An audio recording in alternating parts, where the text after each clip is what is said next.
l'actualité des Outre-mer, c'est sur ONews Radio. Déménagez en toute sérénité avec AGS, spécialiste du déménagement en Outre-mer. Numéro 1 dans les dom-toms, AGS offre des services de qualité. AGS expédie tous vos colis, conteneurs personnalisés ou partagés à des prix compétitifs et prend en charge le transport de votre véhicule depuis sa propre plateforme jusqu'à sa destination. AGS s'occupe de toute la documentation douanière. AGS, le meilleur conseil et le meilleur prix. Demandez votre devis gratuit sur notre site ags-déménagement.com. ags-déménagement.com. Mayotte, actualité. Merci Chidesra Inoussokezi pour l'édition du jour politique avec la réunion sur la loi programme. Durcissement du droit du sol, le Sénat adoucit le texte. Immigration, la mairie de Chirongui de nouveau bloquée hier. Et nous finirons avec la consultation citoyenne à Mamoudzou. Mais tout d'abord, à la une de ce journal loi programme, les élus s'étaient réunis en visio avec le ministre Manuel Valls. Ce mercredi 26 mars 2025, une réunion cruciale s'est tenue pour discuter de la loi de programmation de Mayotte. Les élus mahorais, dont des parlementaires et maires, ont échangé avec Manuel Valls, ministre des Outre-mer. En résumé de l'avis général, si le texte constitue une bonne base, il reste insuffisant. La députée Estelle Youssoufa déplore l'absence de sujets essentiels comme la jeunesse, la culture et le sport dans un département où la moitié de la population a moins de 20 ans. Elle réclame un calendrier d'exécution clair et des garanties financières pour la réforme institutionnelle. La députée Anchia Bamana a mis l'accent sur la lutte contre l'immigration clandestine et l'habitat insalubre. Le président du conseil départemental Benissa Ousseni estime également que le projet manque d'éléments clés pourtant intégrés dans la proposition du conseil départemental. Les élus doivent se prononcer d'ici mi-avril.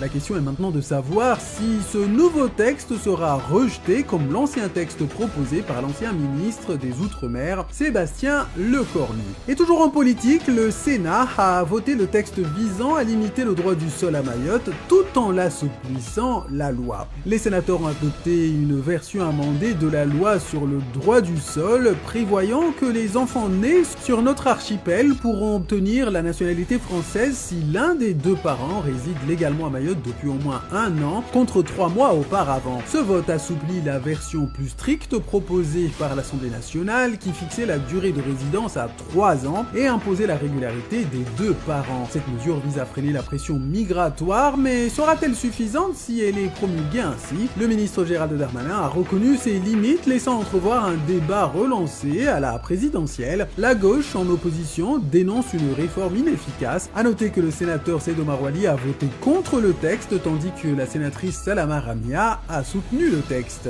Dans les jours à venir, une commission mixte paritaire devra s'accorder sur une version définitive du texte. En l'état, le texte risque d'encourager les reconnaissances frauduleuses de paternité. Et comme on dit chez nous, Jishtema, immigration, pour la suite de ce journal à Tsunzu, le camp de migrants ne cesse de s'agrandir. Près de 200 personnes vivent dans un camp de fortune dans des conditions précaires alarmantes. Manque d'hygiène, blessures non soignées et tensions communautaires aggravent le quotidien de ces migrants. La Croix-Rouge intervient de manière sporadique pour prodiguer des soins. Hier matin notamment, elle a distribué des kits d'hygiène comprenant brosse à dents, savon, serviettes et lessive, etc. De quoi tenir juste 1 mois. Avec 2 cas de chikungunya confirmés récemment à Mayotte, le risque d'épidémie inquiète. Dans cet environnement surpeuplé, les tensions montent. Une violente altercation entre Congolais et Somaliens liée à l'accès à l'eau et à la nourriture a éclaté hier. À cela s'ajoutent les menaces des délinquants qui auraient, selon les témoignages recueillis sur place, menacé vouloir incendier le camp à la fin du Ramadan. Mais malgré ces difficultés, certains tentent de régulariser leur situation, mais ils avancent à pas compter. Ces migrants qui ont trouvé refuge sur un terrain de lait de femme dénoncent des conditions de vie insoutenables et un avenir incertain. Autre lieu, autre tension, la mairie de Chirongui est de nouveau sous tension. Hier matin, l'hôtel de ville de Chirongui a été bloqué par une chaîne, symbole du mécontentement de la Fédération des acteurs économiques de la commune de Chirongui. Il dénonce l'absence de transparence sur les appels d'offres et qui favoriserait des entreprises extérieures au détriment des acteurs locaux. Je vous le disais, à la tête de ce mouvement de protestation, la Fédération des acteurs économiques de la commune de Chirongui qui avait déposé un préavis de grève à partir du 26 mars 2025 pour les mots motifs suivants, je cite, « Népotisme, parti pris et protectionnisme », fin de citation. Dans un courrier adressé au préfet de Mayotte, elle alerte sur, je cite, « des irrégularités au sein de la mairie de Chirungui qui impactent directement nos entreprises », fin de citation. Un rendez-vous manqué avec le maire a enflammé la situation, mais une rencontre avec un adjoint au maire a permis d'entamer des discussions constructives. Après avoir été reçu par l'adjoint au maire, un gréviste a expliqué que, je cite, « En tant qu'entreprise, on a le droit de savoir ce qui se passe dans la commune pour pouvoir répondre au marché, mais jusqu'à maintenant, nous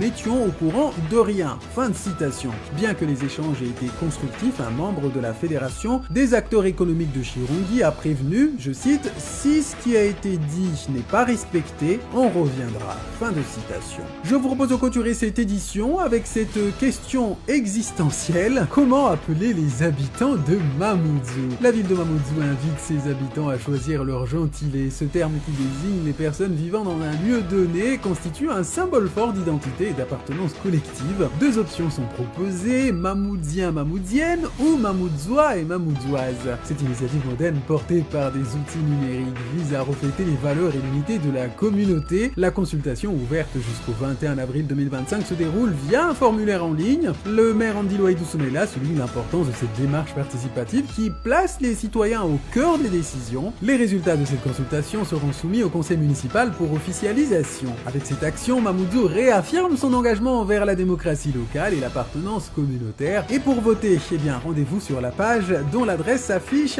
sur votre écran. News Radio, votre web 100% musique, 100% info outre-mer, nationale et internationale. Et elle est avec nous, Hélène Polosek, la conseillère départementale de Mamoudzou, également présidente du groupe d'opposition. Bonjour Hélène. Bonjour Anne-Constance et bonjour Maurez et Maurez. Comment allez-vous Hélène? Parce qu'on ne s'est pas vu depuis le 14 décembre, vous avez été personnellement beaucoup touchée par le cyclone. Est-ce que ça va mieux? Écoutez, on fait aller, on n'a pas le choix. De toute façon, on doit continuer à travailler pour tout le monde. Effectivement, moi, à titre personnel, je n'ai toujours pas de toit sur ma maison, mais on continue de vivre. Donc, voilà.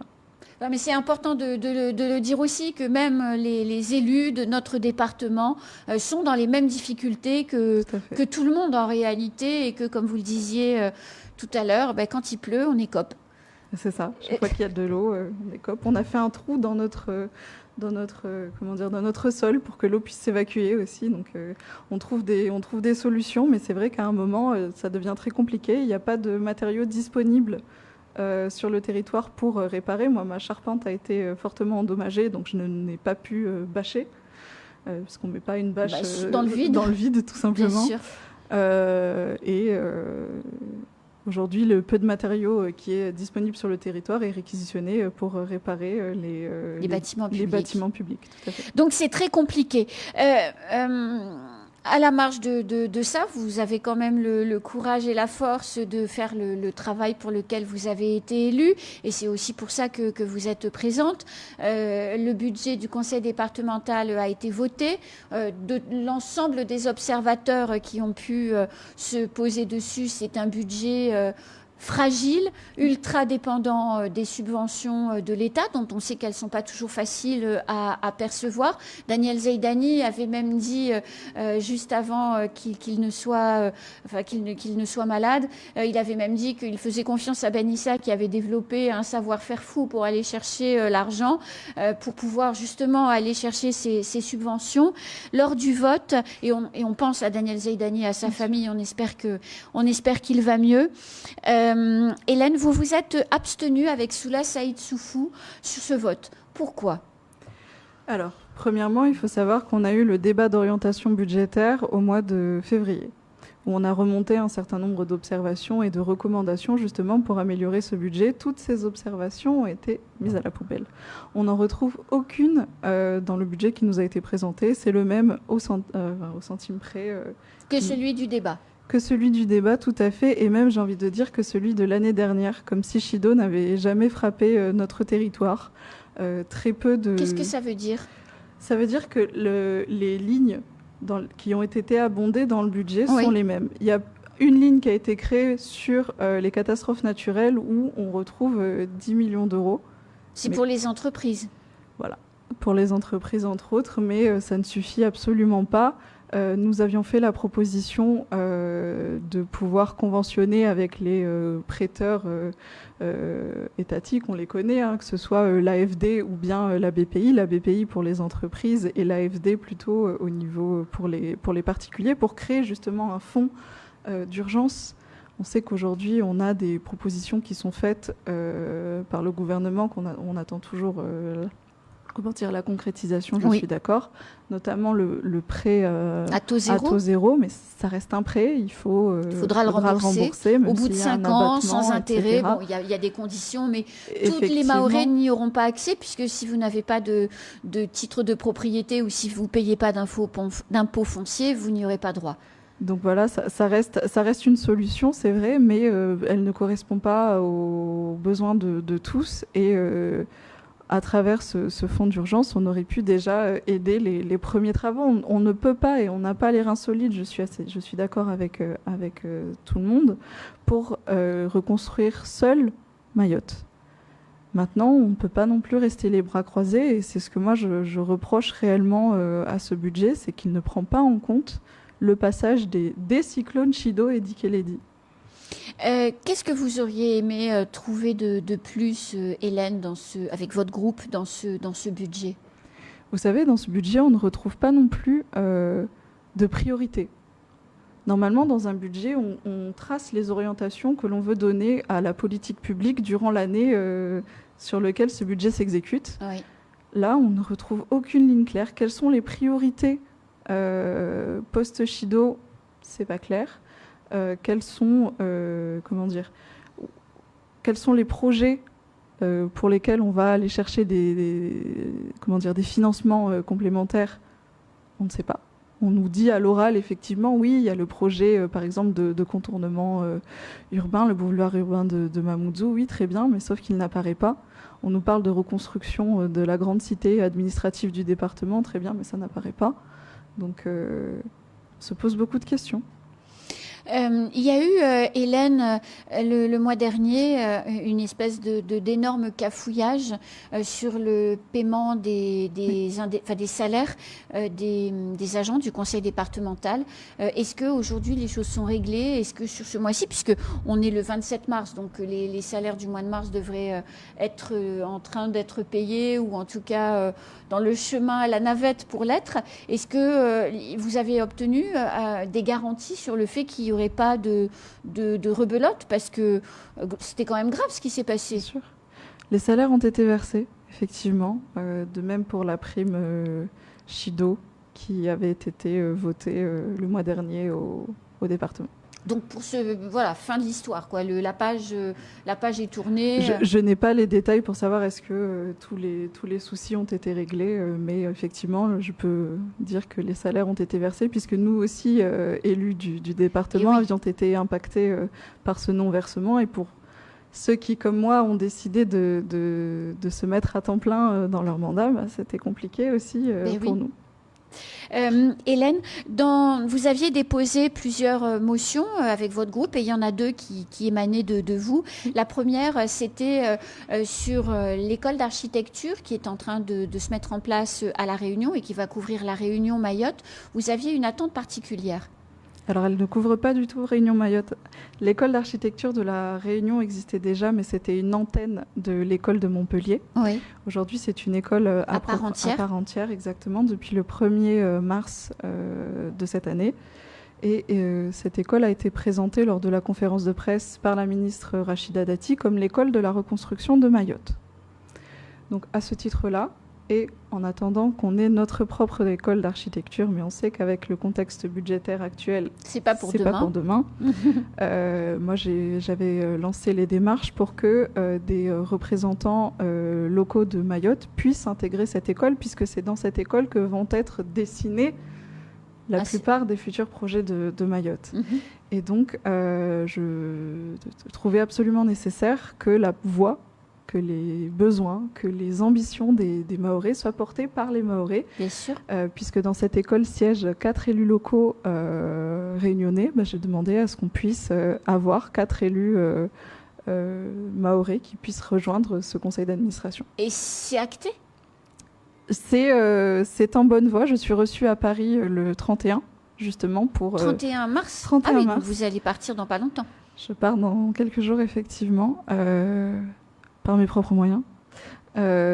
Justement pour acter. Et j'avais fait la proposition à l'Assemblée départementale de cette motion pour qu'on ne dise pas que c'est une Une idée d'Hélène d'Hélène Polosek, la conseillère de Mamoudzou, mais bien une demande du territoire. Et sur ce point-là, j'ai été entendue. Et il y a un autre point et un sujet qui fait débat, c'est la fameuse aide humanitaire et les containers d'aide humanitaire. Vous avez fait une motion avec votre groupe que vous portiez pour exonérer d'octroi de mer ces containers, et cette motion a été rejetée. Effectivement, il faut... moi, je tiens quand même à saluer le courage et la détermination de toutes les personnes qui se sont organisées au lendemain du cyclone Chido pour venir en aide aux Mahorais, qui ont fait de la collecte de vêtements, de fournitures scolaires, d'eau, de nourriture, et qui ont été envoyés, les premiers containers ont été envoyés dès le 15 décembre. Donc dès le lendemain de Chido. Donc effectivement, ces containers, les différentes associations ou les différentes personnes qui ont organisé ces collectes les ont envoyés par leurs propres moyens, puisque le département a mis en place des canaux pour envoyer des aides sur le territoire, que ce soit au niveau de la délégation de Mayotte à Paris ou à La Réunion. Mais il a fallu un certain temps pour s'organiser. Pour que ça se mette en place. Tout à fait. Moi, j'étais lors du cyclone, j'étais bloquée sur Paris, et donc j'ai vu et j'ai aidé à cette mise en place de ces canaux-là.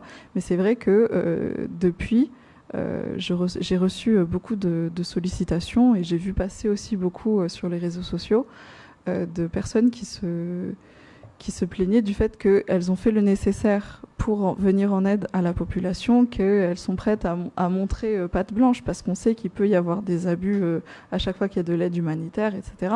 Mais qui sont prêtes à dire nous, on s'est organisé, on a fait les envois, parfois avec l'appui de certaines collectivités en métropole, mais ces containers-là plutôt, sont bloqués aujourd'hui au port de Longoni avec de l'octroi de mer qui va en moyenne à 3 500 €, et parfois ça monte jusqu'à 6 000 €.